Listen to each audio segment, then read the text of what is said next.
de la chance d'avoir des produits de qualité en fruits, notamment l'abricot.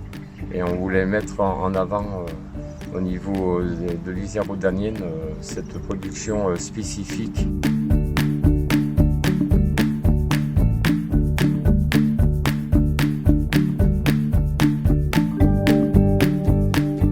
Donc les fruits en Isère, donc c'est à 12% de la ferme iséroise, c'est-à-dire que la production fruitière en termes de chiffre d'affaires, c'est quand même une part non négligeable de l'activité agricole du département, avec principalement donc, des petits fruits de printemps, fruits comme la fraise, framboise, cassis, un peu de groseille mûre, et puis après des fruits d'été, donc abricots, pêche nectarine, concentré plus sur la région de Chana,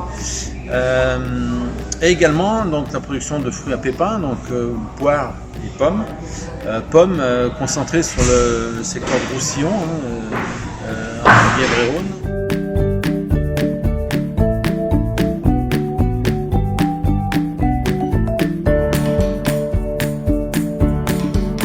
Donc l'abricot, c'est quand même une espèce qui est assez exigeante dans pas mal de domaines, et surtout une espèce qui est un petit peu capricieuse, sensible à plein de choses, à beaucoup de maladies au printemps. Je parlais de monilias, je parlais de la tavelure, la bactériose.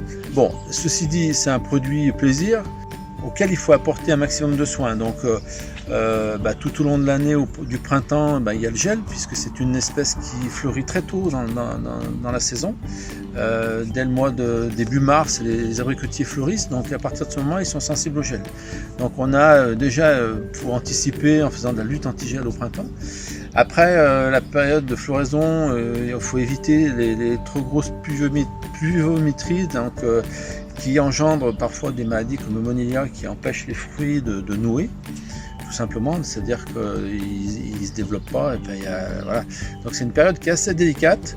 Passé cette période, après, il faut apporter des soins, notamment maintenant qu'on est certifié haute valeur environnementale, on fait de moins en moins de désherbage sous les arbres.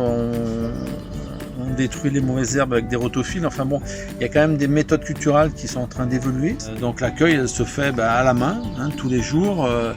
On passe en moyenne tous les 4-5 jours dans chaque verger pour l'accueil. C'est-à-dire qu'on va prendre sur l'arbre les fruits qui sont à maturité.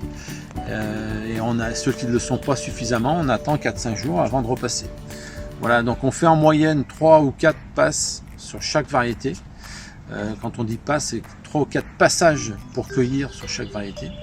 Ensuite, il y a tout ce qui est le travail de la mise en marché, la commercialisation, la logistique, qui est important, puisque quand on travaille des fruits à maturité, il faut être le plus proche possible du consommateur.